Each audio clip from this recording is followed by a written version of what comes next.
자, 그러면 2시간 동안 한 거 시험에 나오는 게 용어정의, 중개는 중개대상물을 알선하는 게 중개라고 했습니다. 거래 당사자 간에. 중개상물 아닌 걸 알선해도 중개 아니죠? 그 중개를 직업으로 하는 게 중개업. 여러분들은 중개하려고 자격증 취득하는 게 아니라 중개업을 하기 위해서 공인중개사는 단순히 이 법에 의해서 자격을 취득한 자가 공인중개사, 개업공인중개사는 자격증 취득해서 개업을 한 사람, 등록한 자를 말하고요. 등록한 자가 그래서 3가지 종류가 있다고 했죠. 법인, 공인중개사, 인개업공개사, 부칙개공 3가지가 있고, 그 다음에 소속공인중개사는 자격증 따가지고 취직하면 소속공인중개사, 자격증 없이 취직하면 중개보조원. 그 다음에 중개상물은 토지, 건축물, 임목, 공장재단, 광업재단이다. 그 이른바 대토권 중개상물 아니었습니다. 공부는 너무 지금 11월, 12월 무리하면 안 되죠. 모르는 사이에 조금씩 신압으로 해야 됩니다. 갑자기 지금 너무 무리하면 오히려 오버페이스 하면 빨리 지쳐서 쓰러질 수 있으니까. 예. 잘했어요. 풀어보는 거 좋아요. 자, 공인중개사 제도 35페이지입니다. 도입, 배경, 특징 이런 거는 시험에 안 나옵니다. 우리 시험에는 법조문에 있는 것만 시험에 나옵니다. 자, 그래서 바로 36페이지 정책심의위원회 시험에 안 나오는 거는 그냥 여러분들이 배경 지식이니까 참고로 읽어보시면 되겠고요. 36페이지 정책심의위원회는 시험에는 국토교통부인데 시험에 이게 나온다면 뭐 시도에 등록관청에 둘 수 있다 하면 X고요. 그 다음에 둘 수 있다는데 두어야 한다 X. 그래서 지금 여기서부터는 이제 논란의 여지 없다고요. 그냥 법조문에 있는 그대로만 기억하면 됩니다. 옛날에 두어야 한다 였는데 노무현 정부 때까지 이명박 정부 때 둘 수 있다로 바뀌었는데요. 예산 절감을 위해서 바뀌었습니다. 1년 동안 회의 한 번도 할까 말까인데 사무실 두고 있고 지금까지 두고 있으면 엄청난 비용이 낭비되겠죠? 그래서 이제 둘 수 있다. 그래서 회의할 때 다른 회의실을 그냥 사용하면 됩니다. 따로 사무소 없습니다. 국토교통부에 둘 수 있습니다. 협회에 둘 수 있다. 이렇게 하면 X입니다. 특히 2차 과목은 행정관청, 주어를 조심해야 됩니다. 다른 공법 같은 것도 마찬가지입니다. 국토교통부 장관 대신에 시도지사, 시장, 군수구청장 이렇게 하면 X라고요. 그 국토부에 둘 수 있고요. 자, 그 다음에 자격 취득에 관한 사항을 심의한 경우에는 시도지사는 이에 따라야 된다. 자격 취득에 관한 사항은 따라야 됩니다. 심의해야 되는 사항이 37페이지, 기본서 37페이지 3번에 보면 심의해야 되는 사항, 양가로 1번에 동그라미 1, 2, 3, 4 4개 있죠? 근데 그 양가로 2번에 보니까 동그라미 1번 자격 취득에 관한 사항은 시도지사는 이에 따라야 된다 이렇게 되어 있잖아요. 색깔 칠해져 있죠? 37페이지 3번에 양가로 2번, 양가로 2번이 이게 시도지사는 이에 따라야 된다. 자격 취득에 관한 사항은 찾았어요? 기본서 37페이지 3번 중간에 3번에 양가로 2번 있잖아요. 양가로 2번.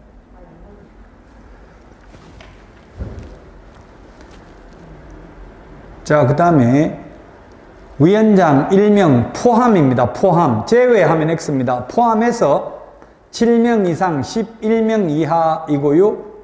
공무원을 제외한 위원회 임기는 1년, 2년입니다. 그럼 공무원은 임기 제한이 없다는 이야기입니다. 보궐위원은 전임위원 임기의 남은 기간입니다. 우리 국회의원, 시도지사, 시장군수구청장, 보궐선감은 전임자 남은 기간입니다.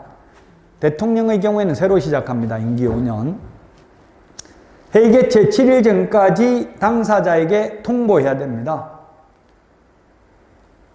자, 그 다음에 위원회의 제척, 기피, 회피 제도가 있습니다. 기본서 37페이지 맨 밑에 제척. 다음은 하나에 해당되는 경우 심의 의결에서 제척된다. 제척이라는 건 뭐냐면 37페이지 맨 밑에 제척이라는 것은 회의에 참석하면 안 된다. 회의에 빠져야 되는 사유입니다. 제척 사유가. 38페이지 제척 사유가 그 38페이지 기본서 박스 안에 있죠. 기역, 니은, 디귿, 리얼. 이게 재책 사유인데 한마디로 말하면 안건 당사자와 정책심의위원회 위원이 이해관계에 있는 경우에는 그 회의에서 빠져야 된다고요. 예를 들면 아버지가 판사인데 아들이 피고인으로 죄인으로 와가지고 아버지한테 재판받으면 아버지가 안면 받쳐가지고 제대로 공정하게 못할 가능성이 있죠. 그래서 거기 보면 기억해 보니까 위원 또는 그 배우자나 배우자 이 어떤 사람이 해당 안건의 당사자가 되거나 안건 당사자와 공동권리자 또는 공동의무자인 경우 배우자 이 어떤 자, 옛날 배우자, 전 배우자 사랑합니까 안 합니까? 전 배우자 사랑할 수도 있습니다. 사랑 안 하면 재책 사유 아니겠죠? 왜냐하면 위장이혼한 사람이 있을 수도 있잖아요. 재산 같은 거 빼돌리려고 세금 같은 거 안 내려고. 그래서 전 배우자 이 어떤 경우에도 재책 사유입니다. 그 한마디로 그래 이해관계에 있는 경우 회의에 빠져야 된다고요. 자, 그 다음에 동그라미 2번에 보면 기피가 있습니다. 기피라는 거는 뭐냐면 뉴스에 보면 재판부 기피 신청 이런 거 나옵니다. 안건 당사자가 정책심의위원회에 의한 저 사람 빼주세요. 저 사람은 나한테 불리하게 심의할 가능성이 있습니다 하는 게 기피 신청이라고 합니다. 자, 그 다음에 회피는 뭐냐면 회피는 동그라미 3번에 보면 38페이지 회피라고 있죠. 회피는 재책 사유에 해당됨에도 불구하고 재책을 안 시키면 정책심의위원회 위원 스스로 나는 회의에 빠지겠다. 저 전 배우자 이 어떤 자가 안건 당사자이다. 스스로 회의에 빠져야 됩니다. 만약에 안 빠지면 회피 안 하면 해촉할 수 있습니다. 해촉. 위촉 반대가 해촉이죠. 만약 여러분들이 사장이 된다면 직원하고 물론 현업에서는 보면 직원하고 계약서를 안 적고 근무하는 경우가 많아요. 나중에 그래서 분쟁이 많이 생기죠. 직원들이 그만두면 꼭 사장들하고 대부분은 싸워서 그만두는 경우가 많아요. 그럼 미리 계약서를 적는 게 좋아요. 고용계약서를. 근데 고용계약서가 근로계약서, 위촉계약서, 프리랜서 계약서 이런 게 있다면 사장 입장에서는 위촉계약서나 프리랜서 계약서를 적는 게 좋고요. 직원 입장에서는 근로계약서를 적는 게 좋아요. 근로계약서 적으면 근로기준법 적용되잖아요. 그럼 퇴직금 같은 거 다 줘야 된다고요. 근데 프리랜서 계약서 또는 위촉계약서는 그냥 해촉해버리면 끝이죠. 보통은 지금 실장들, 직원들이 완전 월급제는 거의 없어요. 완전 월급제 한 데는 거의 없고 대부분은 인센티브 제도라고 그러면 프리랜서 계약이나 마찬가지잖아요. 한 건 하면 얼마 주고 자기가 한 건에 뭐 몇 % 준다 이런 경우가 많다고요. 그럼 계약이 정하기 나름이잖아요. 그래서 그냥 해촉해버리면 돼요. 마음에 안 들면. 근데 근로계약서 적었다면 근로자들의 경우 마음대로 못 자르고 해고 예고를 해야 되죠. 미리 한 달 후에 그만둬야 됩니다. 이렇게 미리 최소한 한 달 이상 해고 예고를 해야 됩니다. 자, 정책심의위원회는 두어야 하는 게 아니라 둘 수 있다. 지금 이거 1, 2월, 3, 4월, 5, 6월, 7, 8월, 9, 10월 지금 계속 앞으로 반복하게 됩니다. 그 반복 지금은 몰라도 고통스럽지만 나중에 아는 거 계속 하니까 짜증나요. 고통은 참을 수 있는데 짜증나는 거 참기 쉽지 않죠. 인내하는 자, 끝까지 참는 자만이 합격할 수 있습니다. 지금은 이게 모르는 내용 같지만 나중에 되면 아는 거 또 하고 또 하고 다음 달 또 한다고요? 그럼 지겨워가지고 힘듭니다. 그러니까 그냥 가볍게 이거는 보고 뭘 공부해야 된다고 지금은 민법 위주로 해야 된다고 민법 위주로. 이런 거는 민법은 이렇게 그냥 읽으면 딱딱 눈에 들어오는 게 아니고 어려워요. 통정의 표시 아까도 말했지만 그럼 그 자체 말 자체가 어렵다고요? 이건 말은 어려운 거 없잖아요. 인연이 무슨 뜻인지 모르지는 않잖아요. 그냥 인연이라는 것만 기억만 하면 되니까. 자, 심의사항. 정책심의위원회 심의해야 될 사항. 우리 기본서는 37페이지 가운데 3번에 양가로 1번에 있잖아요. 찾았죠? 37페이지 가운데 있죠? 이 4개 중에서 아까 뭐라고 했습니까? 이 자격 취득에 관한 사항의 경우에는 시도의사는 이에 따라야 된다고 했죠? 이게 무슨 말이냐면 시도별로 원래는 시도지사가 자격증을 주잖아요. 그럼 시도별로 문제가 달라도 된다는 이야기입니다. 이론적으로는. 근데 현실적으로 똑같죠? 전국 시도? 16개 시도가 똑같습니다. 그래서 시도별로 자격증 난이도 다르면 안 됩니다. 심의 의결하면 따라야 됩니다. 서울은 상대평가하고 경기도는 절대평가하고 하면 안 되겠죠? 그래서 전국적으로 다 따라야 됩니다. 모든 시도지사가.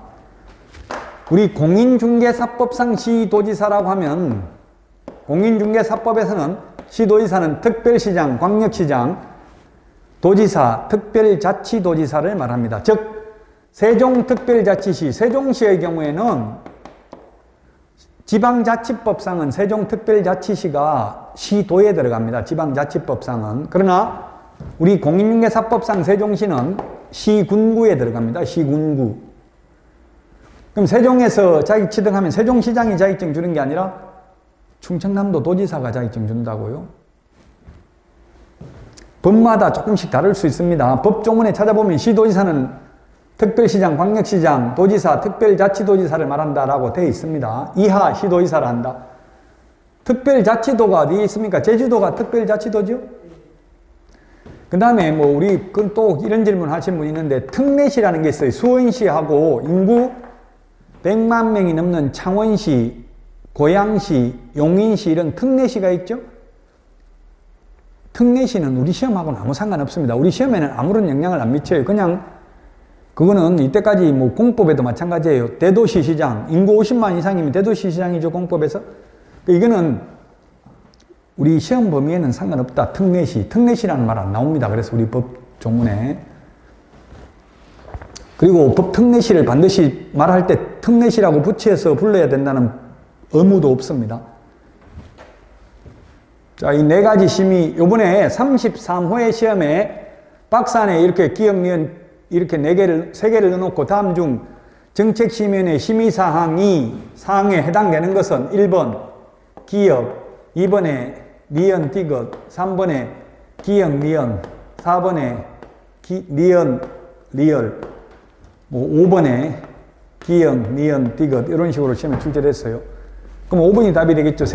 만약 3개만 했다면 3개 다 답이 되겠죠. 이런 식으로 시험에 나왔다고요. 33회에. 이런 박스형 문제가 19문제 출제됐다고 했죠.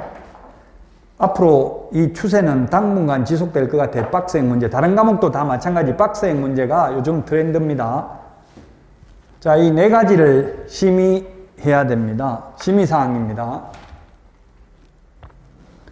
자, 그 다음에 시험 시행기관입니다. 시험 시행기관. 39페이지. 기본수 39페이지. 시험 시행기관인데, 그 39페이지 맨 밑에서 세 번째 줄에 보니까 시도지사가 시험 시행기관인데 시도지사를 뭐라고 했습니까? 아까 말했지만 서울특별시장, 부산광역시장, 경기도지사, 제주특별자치도지사를 시도지사라고 합니다. 아까 세종시는 해당 안 된다 했죠? 특별자치시는 해당 안 됩니다. 이걸 앞으로 시도라고 부릅니다. 시도. 공인중개사법에서는. 지방자치법하고는 다를 수 있다. 그래서 자격증 누가 준다고요? 여러분들은 서울특별시장이 자격증 줍니다.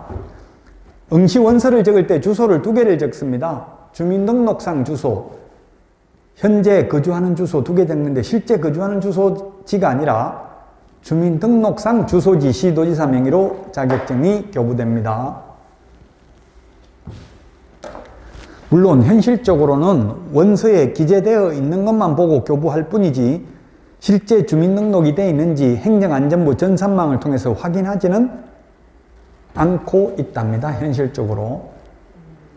현실적으로 그렇게 하고 있는데 또 질문하면 안 됩니다. 어떤 분이 산업인력공단에 국토부에 전화해가지고 우리 강사가 그러는데 실사 안 하고 그냥 주민등록 주소지 명의로 교부한다던데 그러면 이사 안 가고 가짜로 적어도 됩니까? 이렇게 물으면 된다 하겠어? 안 하겠어요? 안 된다 하지요. 공식적 답변은. 그럼 묻지 마시라고요. 시도지사 명의로 자격증 교부됩니다. 원칙 시도지사이기 때문에 예외 국토부 장관이 정책심의원의 의결을 사전 의결을 거쳐서 국토부 장관이 직접 시험을 시행할 수 있습니다. 시험에 사전 의결을 거쳐야 되는데 사후 의결을 거쳐도 된다. 시험에 X로 출제됐습니다. 미리 의결을 거쳐야 됩니다. 사후 의결 거치는 거 없습니다. 정책심의원의 의결은 전부 사전 의결입니다. 미리 의결을 거쳐야 되고요. 원래 시도의사가 실시해야 되는데 공기업 준정부기관 협회에 위탁할 수 있습니다. 지금 현재는 준정부기관인 산업인력공단에 위탁이 되어 있습니다. 시험이.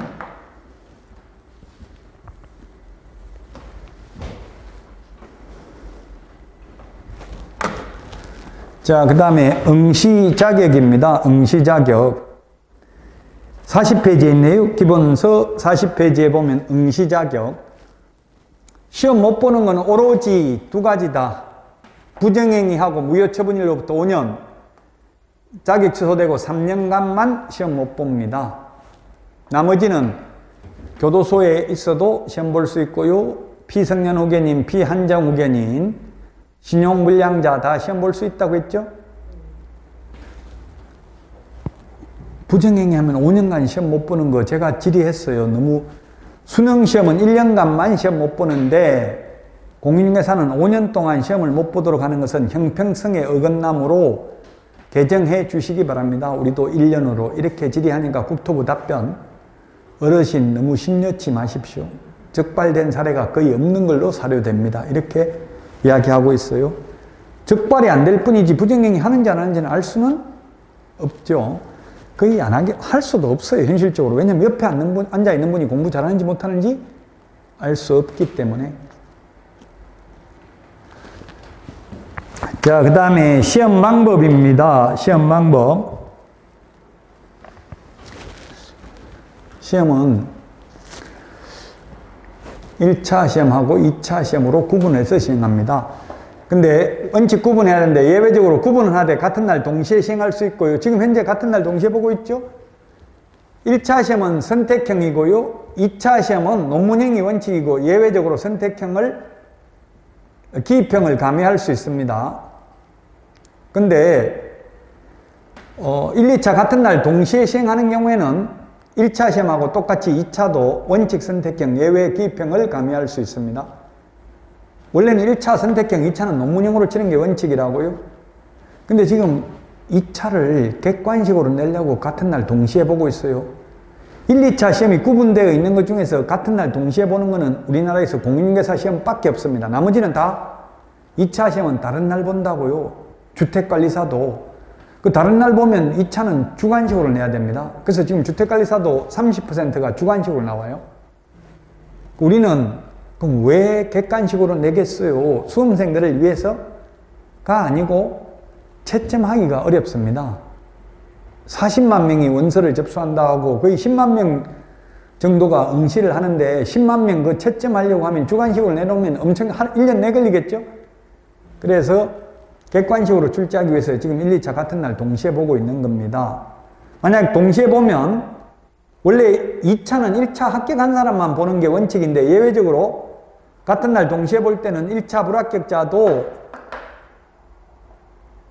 2차 시험을 볼 수는 있는데 2차 합격해도 무효입니다. 효력은 없습니다.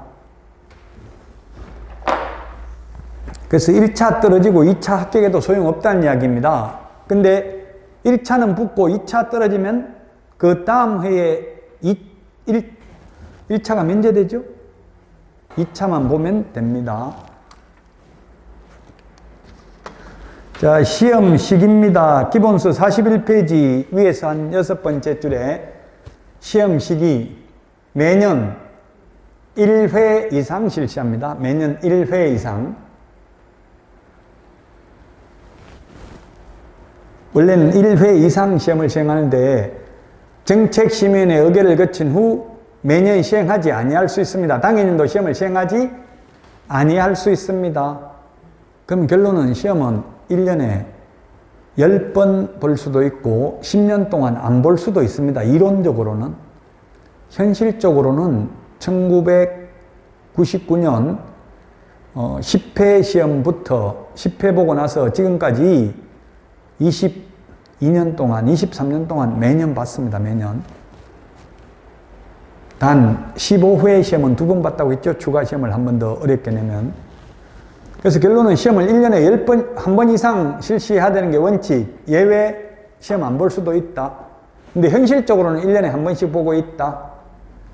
자, 1차 시험 합격한 자는 다음 회의 시험에 하나여 1차 시험을 면제합니다. 다음 해가 아니라 다음 회입니다. 회. 즉 33회에 1차 합격하신 분은 34회 시험만 1차 시험이 면제됩니다. 그 34회 시험 보는데 병원에 입원하거나 군대 가거나 해외 뭐 갈 일이 있다 하더라도 끝입니다. 시험 안 보면 35회 때는 또 1, 2차 같이 봐야 됩니다.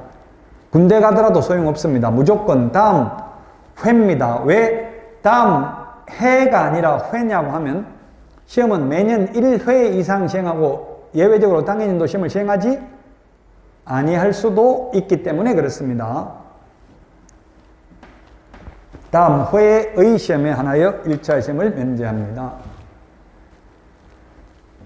자, 그 다음에 시험 출제 채점인데요. 42페이지입니다. 42페이지. 시험 출제 채점인데 출제위원은 누가 임명 요청하냐면 시험 시행기관장이 임명 요청합니다. 시험 시행기관장은 원칙 시도이사입니다.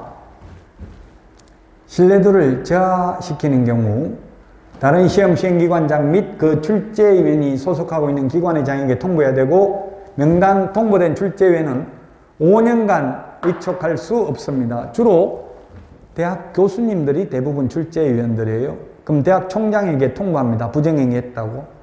그 명단 통보되면 5년간 다시 출제위원으로 위촉될 수 없습니다. 부정행위를 한 수험생, 부정행위한 출제의원 모두 출제위원 모두 5년간 자격 박탈됩니다. 42페이지, 기본서 42페이지 맨 밑에 5년 있잖아요. 5년. 찾았습니까? 42페이지 맨 밑에 5년간 출제위원으로 위촉될 수 없습니다. 자, 시험 공고입니다. 시험 공고 43페이지 시험 공고인데요. 계략적 사항은 2월 말까지, 매년 2월 말까지 일간신문, 관보, 방송 중 하나 이상에 공고하고 인터넷 홈페이지에도 공고해야 됩니다. 2월 말까지. 저는 10회 시험을 4월 25일 날 시험을 봤습니다. 옛날에는 보면 4월 달에도 보고 9월에도 보고 10월에도 보고 각각 달랐다고요? 예측된 삶을 살 수 없었습니다. 그래서 이제는 계략적 사항을 2월 말까지 공고하라고 되어 있는데 현실적으로 보면 늦어도 2월 말까지지 12월 되면 벌써 산업인력공단 홈페이지에 가면 내년 시험 날짜 다 나와 있습니다.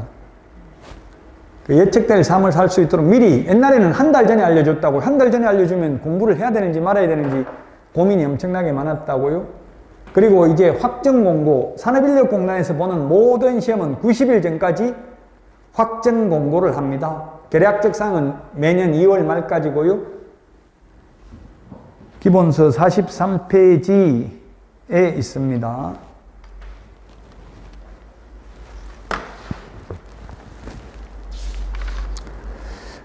그 44페이지에 보면 메뉴에 그 동그라미 1, 2, 3, 4, 5번이 있는데요. 여기 5번까지 그대로 내용이 있네요. 시험 보려면 수수료 내야 됩니다. 공짜로 시험 보는 건 아니고요. 수수료, 지금 시민보 기자가 지금 뉴스타파 기자인데요. 그분하고 제가 인터뷰를 했었는데 이게 인터뷰가 그냥 우리는 텔레비전에 보면 길 가는 사람 잡고 그냥 인터뷰하는 건데 그게 아니고 미리 약속 사전에 하고 다 각본에 의해서 하더라고. 짜고 저보고 뭘 이야기를 하냐 인터뷰를 했냐면은 시험 응시 원서만 내놓고 시험 보러 못 갔는데 돈 한 푼도 안 돌려줘서 너무 억울하다 이걸 말하라고 하더라고요. 근데 저 같은 경우 이게 연기를 못 해가지고 자연스럽지가 않더라고요. 그래가지고 제 건 잘리고 아예 텔레비전 나오지도 않아서 인터뷰를 했는데 거짓말 하려니까 그게 안 되더라고요. 그래서 어쨌든 그 시민보 기자가 인터뷰가 나가고 나서 이게 50억 정도 된답니다. 응시원서 돈 받았다가 안 돌려준 돈이. 그래서 이제는 시험 보러 간다 해놓고 안 가면 돌려준다고 일부는. 그 돌려주는 게 이런 거는 시험에 잘 안 나오죠. 과오나 뭐 초과해서 내면 당연히 돌려주고 시험 시행기관에 기책 사유가 있으면 다 돌려줍니다. 근데 아직까지 시험 시행기관의 잘못으로 시험 못 본 경우는 없습니다. 그 돌려준 적은 없고요. 그 다음에 원서 접수 기간 내에 취소하면 8월 달에 원서 접수합니다. 지금 8월 달 8월에 접수하는데 접수 기간 내에 취소하면 첫날 접수했다가 마지막 날 취소하면 다 돌려줍니다. 그런데 이제 이런 게 시험에 나오죠. 숫자 원서 접수 마감일까지 취소하면 다 돌려주는데 그 다음 날부터 7일에 취소하면 60%만 돌려주고요. 7일이 경과한 날부터 시험 보기 10일 전까지 취소하면 50% 돌려줍니다. 그래서 이제 작년부터 생겼는데요. 빈자리 추가 접수라는 게 있습니다. 이렇게 이미 그 원서 접수한 거 보고 학교를 예약해가지고 시험 장소를 다 구해놨는데 환불받아 가버리면 빈자리가 생기죠. 그래 빈자리 추가 접수를 합니다. 원서 접수를 2번 받습니다. 그래서 8월달에 한 번 접수 받고요. 또 추가 접수 10월 초나 이 정도 되면 추가 접수를 받습니다. 환불받아 간 사람들이 있으면. 근데 원서 접수 여러분들은 하는 첫날 접수하는 게 좋아요. 왜냐하면 학교 가까운데 집에서 가까운 장소 다 차버리면 더 이상 접수 못 하거든요. 인터넷으로만 접수한다고 했죠. 자, 자격증 양도대여입니다. 자격증 양도대여 46페이지입니다. 자격증은 어떠한 경우에도 양도대여, 양도 팔아먹는 거, 대여 빌려주는 거. 뭐 제가 현실적으로 현업에서는 팔아먹는 경우는 없죠. 빌려주는 거는 봤습니다. 팔아먹는 거 봤습니다. 보기는 제가 2건을 보긴 했는데 그거는 완전히 사기꾼인데 어떤 경우가 있었냐면 제가 아는 분은 딸 주려고 자격증을 딸이 2명인데 2개를 샀어요. 한 개 처음에 살 때 2천만 원, 두 번째 살 때는 800만 원 위조된 자격증. 위조된 자격증 그냥 가짜로 그냥 위조 서울대학교 그 졸업장 위조로 만들어주는 데 있어요. 위조된 자격증을 샀습니다. 그 위조된 자격증은 뭐 양도하는 거 봤지만 진짜 자격증은 사고 파는 거는 못 받고요. 사고 팔 수가 없죠. 일신전속적이니까 한 사람 몸에만 따라다니니까 다른 사람 몸에 갈 수 없죠. 그 대여하는 거는 봤습니다. 대여 빌려주는 거는. 양도도 안 되고 대여도 안 되는데 1.1이 뭐냐면 이거 1년 이하 이진액이나 1,000만 원 이하의 벌금입니다. 빌려주거나 빌리면. 그 현업에서 보면 빌려주는 사람은 자격증을 땄기 때문에 빌려주면 처벌받는다는 걸 아는데 빌린 사람은 돈 주고 빌렸기 때문에 자기는 죄 지은 게 없다고 생각할 수 있는데 빌린 사람이나 빌려준 사람이나 처벌 규정이 똑같습니다. 그 46페이지 양가로 2번 동그라미 2번에 1년 이하의 진액이나 1,000만 원 이하의 벌금이라고 되어 있죠. 그리고 빌려준 사람은 자격 취소됩니다. 빌린 사람은 징역 벌금은 받는데 빌린 사람은 자격 취소될 거 있어요 없어요? 없어서 빌렸잖아요. 빌린 사람은 자격 취소 대상은 아닙니다. 자격증 빌려주면 안 됩니다. 빌려서도 안 되고 빌려줘서도 안 됩니다. 유사명칭 사용금지입니다. 47페이지 공인중개사 사칭금지 유사명칭 공인중개사가 아니면서 공인중개사 그 밖에 이와 유사한 명칭을 사용하면 안 되는데요. 대표자라는 명칭을 쓰면 안 됩니다. 대표. 부동산 유서. 부동산 유서는 이게 중개사무소 이름입니다. 간판 이름입니다. 대표, 사장, 소장도 안 됩니다. 중개사무소 소장이면 대표죠. 대표를 가리키는 명칭이죠. 즉 자격증 없는 사람이 명함에 사장, 회장, 대표, 소장 이런 명칭 쓰면 안 됩니다. 그 보통 현업에서는 보면 자격증 따가지고 개업한 분을 사장이라고 부르고요. 자격증 따가지고 나무 밑에 취직해가지고 있는 사람을 소장이라고 말 많이 해요. 소장. 쉽게 말하면 자격증 걸고 중개업을 하고 있는 사람을 소장이라고 그래요. 그게 불법은 아닙니다. 자격증 걸고 거기서 직접 계약서 작성했다면 불법은 아니죠. 대여라는 건 완전히 빌려주고 사무소 나가지도 않는 걸 대여라고 하죠. 자격증 걸고 중개업한다 이런 말 많이 하는데 그걸 소장이라고 하는데 걸고 하면 자격증 명의 있는 사람이 계약서 확인설명서 작성했다면 양도대여는 아닙니다. 자, 그래서 자격증 없는 사람은 명함에 대표라는 명칭을 쓰면 안 됩니다. 이런 자격증 없는 사람이 유사명칭 사용하면 1년 이하의 징역이나 1,000만 원 이하의 벌금에 처합니다. 47페이지고요. 자, 48페이지 교육제도입니다. 48페이지 교육제도. 교육은 이렇게 5개 교육이 있습니다. 5개 교육. 5개 교육이 있는데 이번에 매수신청대리 실무교육 요거는 매수신청대리 경매부동산 매수신청대리 할 때 받는 교육인데 뒤에 나오기는 합니다. 자, 그래서 이 3개 가운데 있는 요 3개는 사전교육입니다. 사전교육. 미리 받아야 됩니다. 즉 개업하거나 취직하기 전에 미리 받아야 되는 교육이고요. 연수교육하고 거래사고 예방교육은 사후 교육입니다. 현업에 종사하는 분들이 받는 교육입니다. 그게 지금 48페이지 실무교육, 49페이지 2번 직무교육, 그 다음에 50페이지 연수교육, 51페이지 거래사고 예방교육 이렇게 돼 있죠. 지금 뭐가 없습니까? 이거 매수신청대리 실무교육 요거는 나중에 나온다고요. 맨 마지막 주에. 자, 교육을 누가 실시하는지 실시권자입니다. 실시권자. 시험에 이제 비교하는 게 중요한데 나중에 되면 다음 중 시도지사가 실시할 수 없는 교육은 하면 매수신청대리 실무교육입니다. 이 매수신청대리 실무교육은 법원 행정처장이 지정하는 교육기관에서 교육을 받아야 됩니다. 나머지 다 시도지사가 할 수 있는데 직무교육은 등록관청도 할 수 있습니다. 연수교육이나 실무교육은 등록관청 할 수 없고요. 그 다음에 거래사고 예방교육은 국토교통부 장관, 시도지사, 그리고 등록관청이 실시할 수 있다. 그 거래사고 예방교육은 실시할 수도 있고 안 할 수도 있고 교육받을 수도 있고 안 받을 수도 있습니다. 처벌 규정도 없습니다. 안 받으면 거래사고 예방교육은. 저는 이 5개 교육 강사를 다 해봤고요. 지금도 제가 연수교육, 실무교육, 지금 동국대학교 행정대학원, 동국대학교 공인중개사 실무교육 이렇게 치면 사이트 나오는데요. 그 사이트에 제 강의도 지금 업로드 되어 있습니다. 저는 현직 강사입니다. 지금 실무교육. 그래서 직무교육은 등록관청도 실시할 수 있습니다. 거래사고 예방교육, 그러면 제가 교육을 해보니까 거래사고 예방교육은 해도 되고 안 해도 되고 교육 받아도 되고 안 받아도 된다. 그럼 교육하면 받으러 오겠어요? 안 오겠어요? 현실적으로? 옵니다. 안 오면 교육은 뭘 할 필요가 없잖아요. 왜 오냐 하면은 행정지도를 해요. 등록관청에서 시군구에서 그 중개업소 친목회 연락해가지고 교육 다 받아라. 교육 받으러 오면 자필 사인하고 교재 받아가라. 만약 교육 안 받는 데 있으면 안 받는 중개업소 위주로 단속 나가겠다. 이렇게 흘린다고요. 그걸 소위 행정지도라고 그래요. 행정지도. 행정지도를 하기 때문에 다 받아러 옵니다. 중개업소 탈탈 털면 안 걸릴 사람 하나도 없죠.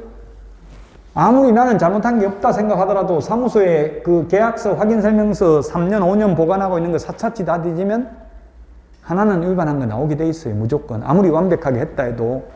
그래서 죄 지은 거는 있기 때문에 내가 죄 지은 줄도 모르고 죄 지었다고요. 그래서 교육받으러 잘 나오더라고요. 현실적으로 보니까. 자, 그 다음에 교육 대상자입니다. 연수교육. 자, 우리 그 신입사원들 그 회사에 들어가면 회사에 연수원에 연수교육 받으러 간다 이런 말 많이 하죠. 그 회사의 연수교육은 연마하고 수련하는 거기 때문에 초보자가 받는 게 아니라 현업에 종사하는 분들이 받는 게 연수교육입니다. 그 다음에 실무교육은 실무할 사람, 개업할 사람, 취직할 사람, 초보자들이 받는 게 실무교육입니다. 자격증 딴 사람만 받는 게 연수교육, 실무교육입니다. 근데 직무교육은 보조원 될 사람이 미리 받는 게 실무교육. 여기 될 자라고 적어 놓은 이유가 사전교육이라는 얘기죠. 미리 받아야 되는 거죠. 요 가운데 3개는. 거래사고 예방교육은 개업공개사 등이기 때문에 개업공개사, 소속공개사, 보조원 모든 사람들 다 교육 대상이 됩니다. 연수교육은 개업공개사 줄여서 개공, 소속공개사 줄여서 소공이라고 하겠습니다. 개공, 소공만 받습니다. 연수교육은. 보조원은 연수교육 받을 필요 없습니다. 그럼 보조원은 취직하기 전에 한 번만 교육받으면 됩니다. 왜? 중개업무는 못한다고 했잖아. 보조원은 단순히 현장 안내 및 일반 서무 등 단순한 업무만 보조하니까 교육 계속 안 받아도 됩니다. 그러나 개공, 소공의 경우에는 2년마다 연수교육 한 번씩 받아야 됩니다. 왜? 계속 법이 바뀌고 있기 때문에. 매수 신청 내리 실무교육 요건 생략하겠습니다. 다음에 말씀드리고요. 우리 교과서에도 지금 여기는 안 나와 있잖아요. 매수 신청 내리 실무교육은 뒤에 있는 부분이니까 이렇게 5개를 비교하는 게 좋다는 이야기입니다. 자, 교육 내용을 보면 초보자들이 받는 실무교육의 경우에는 실무교육은 법률 지식을 강의해야 됩니다. 초보자들한테는. 근데 연수교육은 2년마다 현업에 종사하는 분들이 받는 교육이니까 법제도의 변경사항, 개정된 내용을 강의해야 됩니다. 나머지 부동산 중개 및 경영실무, 직업윤리는 실무교육, 연수교육 똑같습니다. 교육 내용. 자, 직무교육도 직업윤리 들어가고요. 그 다음에 매수신청대리 실무교육도 직업윤리 들어갑니다. 직업윤리가 교육 내용에 포함되어 있지 않는 것은 거래사고 예방교육만 있습니다.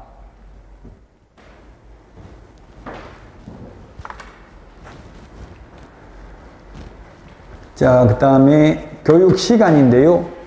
교육시간이 명시되어 있지 않는 것은 거래사고 예방교육이고요. 교육시간 가장 짧은 게 직무교육, 자격증 안 따고 받는, 보조원이 받는 직무교육 3시간 이상 4시간 이하고요. 그 다음에 2년마다 받는 연수교육은 12시간 이상 16시간 이하. 중개실무교육, 여러분들이 자격증 따가지고 취직하거나 개업하려면 중개실무교육 28시간 이상 32시간 이하 교육을 받아야 됩니다. 개업하거나 취직할 사람만 받는 거죠. 자격증 따가지고 개업하거나 취직 안 하고 장롱면허로 가지고 있으려면 안 받아도 됩니다.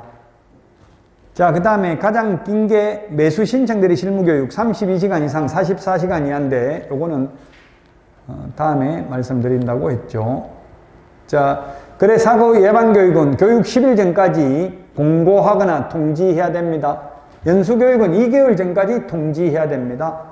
교육 안 받으면 처벌받는 것은 오직 연수교육밖에 없습니다. 나머지 사전교육, 직무교육, 실무교육은 미리 어디서 교육하는지 안 알려줍니다. 왜?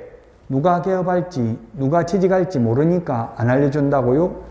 그래서 여러분들이 개업하거나 취직하려면 인터넷에 치보면 됩니다. 지금 실무교육 하는 데가 한국공인중개사협회, 그리고 서울의 경우에는 건국대학교, 한양대학교, 동국대학교 이런 데서 교육을 실시하고 있습니다. 제가 하는 데는 동국대학교 공인중개사 실무교육 이렇게 치보시면 된다고 했죠.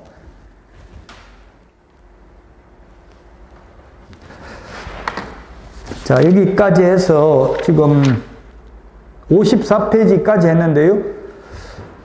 여기까지가 시험에 3문제 정도 출제됩니다. 용어정의 한 문제, 중개대상물 한 문제, 그 다음에 교육제도 한 문제에서 3문제 정도 출제됩니다. 그래서 오늘 한 내용은 엄청나게 많은데 시험에는 3문제 정도밖에 안 나옵니다. 이제 다음 주부터가 본격적으로 중요한 내용이 되겠죠. 자, 여기까지 하고 다음 주에 찾아뵙도록 하겠습니다. 수고하셨습니다.